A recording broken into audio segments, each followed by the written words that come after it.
Welcome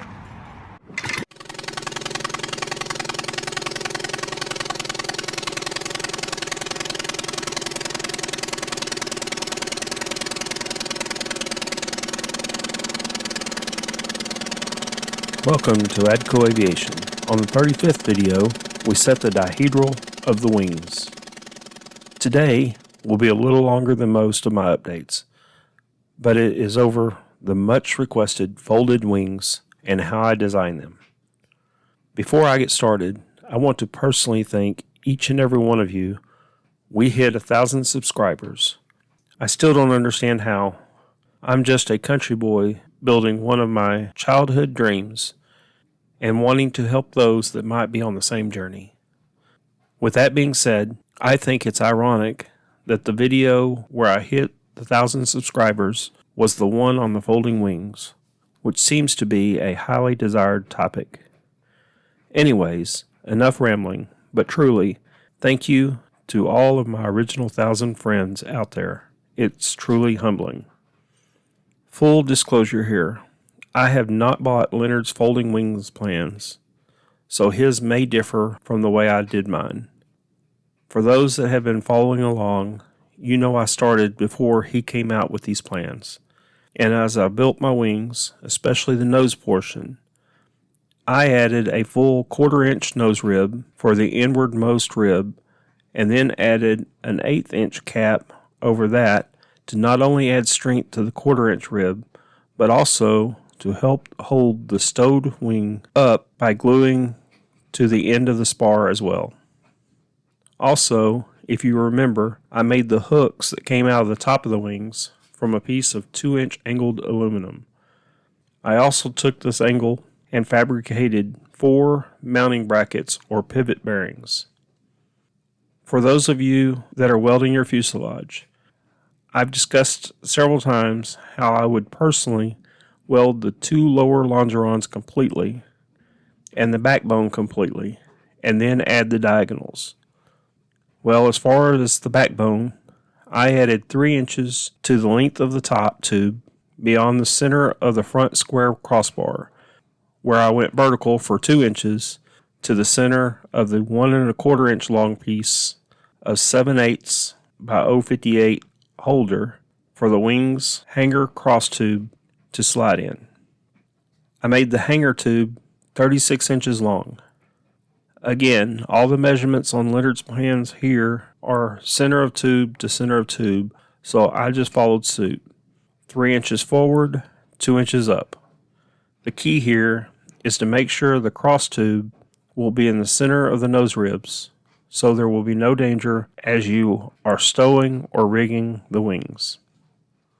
Next, I needed to construct the sliding pivot assembly. I took 2 more 1-inch long pieces of the 7/8 by 058 tubing, welded on an AN3-5A bolt to each side of it. You'll need to make sure they are 180 degrees from each other for the folding to work properly. Here's what I came up with here. I took the leftover scrap of 2-inch angled aluminum from before and bore a hole, maybe 1.25 inches diameter. I drew a line through the middle on both sides of the hole. After welding the bolt on one side of the slide, I clamped the bolt along the line and clamped the other bolt along the other line and tacked it in place. Voila. Looks good. Well, not my welding, but after cleaning things up, it'll work great. 1 down, 1 more to go. As you clean up the insides where the welds come through, make sure you make extra slop to allow for the painted cross-hanging tube to slide easily. Ask me how I know. Needless to say, once it was painted, I had to go back and ream it a little bit more. Next, I mounted the left wing and marked where the hanger tube would penetrate the nose rib, as well as the 4 mounting holes for the pivot bearings. I drilled the 4 3/16-ish holes. They need to be big enough for the blind nuts shaft to come through. More on that in a minute. And the 1.25 inch hole for the crossbar clearance, as well as a way to get the blind nuts mounted from the inside. Here's where I would have done things differently if I had the opportunity.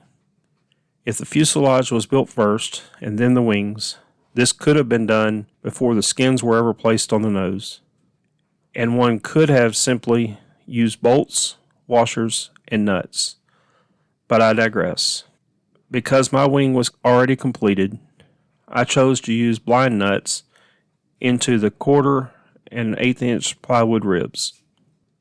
This wasn't as simple as it sounds. I had to figure out a way to put in the blind nuts, line up with the hole, and then pull them in or secure them without dropping them inside the already sealed wing. Here's what I came up with. I used an adjustable magnet to feed the blind nuts in the wing through the 1 1/4 inch hole, while using a welding rod through the 3/16 inch size hole and through the blind nut. I was then able to remove the magnet and put my finger inside to try and line up the blind nut and the hole. Once lined up, while holding with my finger, I removed the welding rod and put a screw in with a fender washer and tightened up till the blind nut was set. Once all 4 blind nuts were set, I carefully removed the screws, slid the pivot bearings back in place, added a lock washer and green Loctite on the bolts. Again, I wished I could have mounted all this before I covered the wing, but we gotta make do, right? Repeat for the other side. Now I need to make a rear mounting bracket or T-hanger. With the tail and wing folded, I was able to get the correct height. I wanted the wing to be level while in the stowed position.